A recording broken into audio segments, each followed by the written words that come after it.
Deuteronomy 9. Hear, Israel.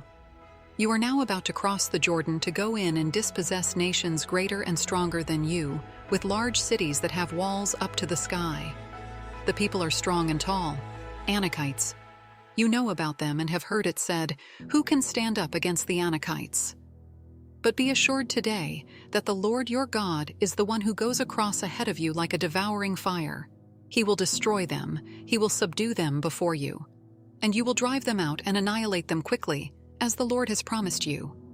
After the Lord your God has driven them out before you, do not say to yourself, "The Lord has brought me here to take possession of this land because of my righteousness." No, it is on account of the wickedness of these nations that the Lord is going to drive them out before you.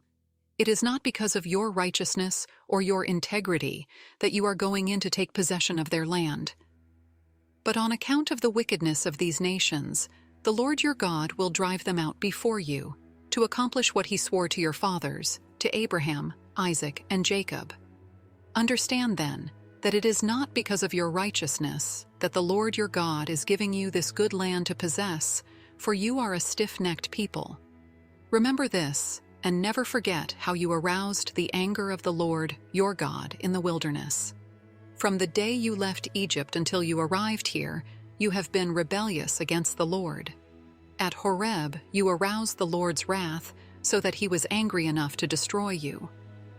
When I went up on the mountain to receive the tablets of stone, the tablets of the covenant that the Lord had made with you, I stayed on the mountain 40 days and 40 nights. I ate no bread and drank no water. The Lord gave me 2 stone tablets inscribed by the finger of God.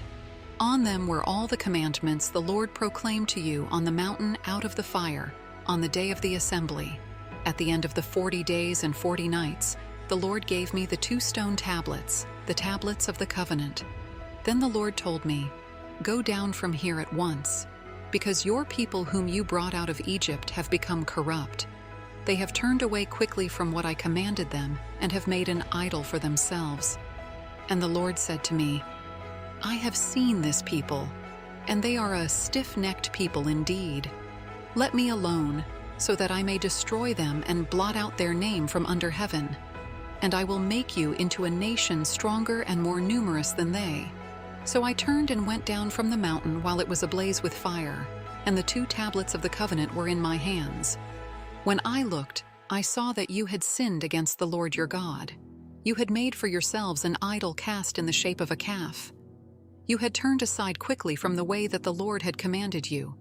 So I took the 2 tablets and threw them out of my hands, breaking them to pieces before your eyes. Then once again I fell prostrate before the Lord for 40 days and 40 nights. I ate no bread and drank no water because of all the sin you had committed, doing what was evil in the Lord's sight, and so arousing his anger. I feared the anger and wrath of the Lord, for he was angry enough with you to destroy you. But again the Lord listened to me. And the Lord was angry enough with Aaron to destroy him, but at that time I prayed for Aaron too. Also I took that sinful thing of yours, the calf you had made, and burned it in the fire. Then I crushed it and ground it to powder as fine as dust, and threw the dust into a stream that flowed down the mountain. You also made the Lord angry at Taberah, at Massa, and at Kibroth Hadavah. And when the Lord sent you out from Kadesh Barnea, he said, "Go up and take possession of the land I have given you." But you rebelled against the command of the Lord your God.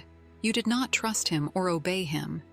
You have been rebellious against the Lord ever since I have known you. I lay prostrate before the Lord those 40 days and 40 nights because the Lord had said he would destroy you. I prayed to the Lord and said, "Sovereign Lord, do not destroy your people, your own inheritance that you redeemed by your great power and brought out of Egypt with a mighty hand. Remember your servants Abraham, Isaac, and Jacob. Overlook the stubbornness of this people, their wickedness and their sin.